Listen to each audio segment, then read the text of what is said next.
Success in marriage. The great American belief is that if two people love each other enough, they will get married and live happily ever after. But it doesn't always work that smoothly.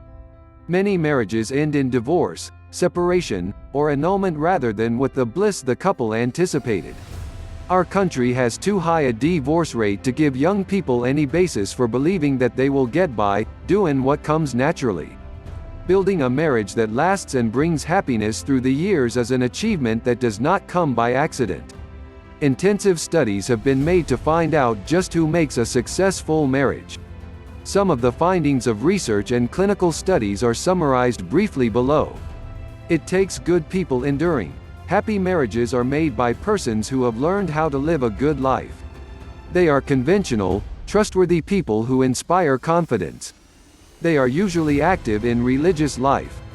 When you realize that in marriage you share all that you have and all that you are with your marriage partner, you realize how important it is that he be the kind of person you can trust. The adventurer, the irresponsible infantile person, the brittle sophisticate, may be exciting for an hour or an evening, but for the long pull of marriage someone more sturdy is needed. So it's not surprising to find in study after study that it is good people who make good marriages. It takes well-adjusted people. Any marriage requires considerable adjustment on the part of both the husband and the wife.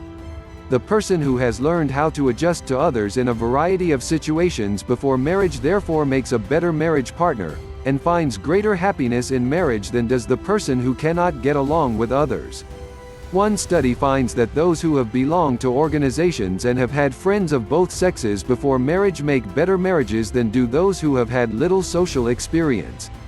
Another investigation reports that those with a minimum of neurotic tendencies are more successful in their marriages. It takes happy people. The indications are that those who get married and live happily ever after are usually those people who were happy before they married. Happiness runs in families, as do divorces. In a happy home, a youngster learns the habits that make for happiness. These he brings with him into his own marriage.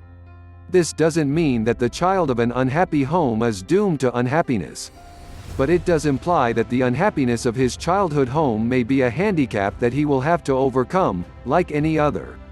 It takes determination. Persons of both sexes who are determined to make their marriage work are more frequently successful than are those who are not willing to assume the responsibility for building it. Larry is a good illustration. He signed up for a course in marriage at his college. These are the reasons he gave. You see, my Susie and I have 2 strikes against us in our marriage. Her parents were divorced when she was in high school. My parents still live together, but in a state of Cold War in which neither one can stand the other. My father brings out all the worst in my mother, and she nags at him until he is his most unpleasant self when he's with her. Susie and I don't want to do that to each other. We want to find out what it takes to live together in peace and happiness. Larry may or may not have found the answer to his question in his college course. But the attitude he is taking toward his girl, toward his marriage, toward his parents' home, shows the kind of honest, responsible determination to improve that makes for success.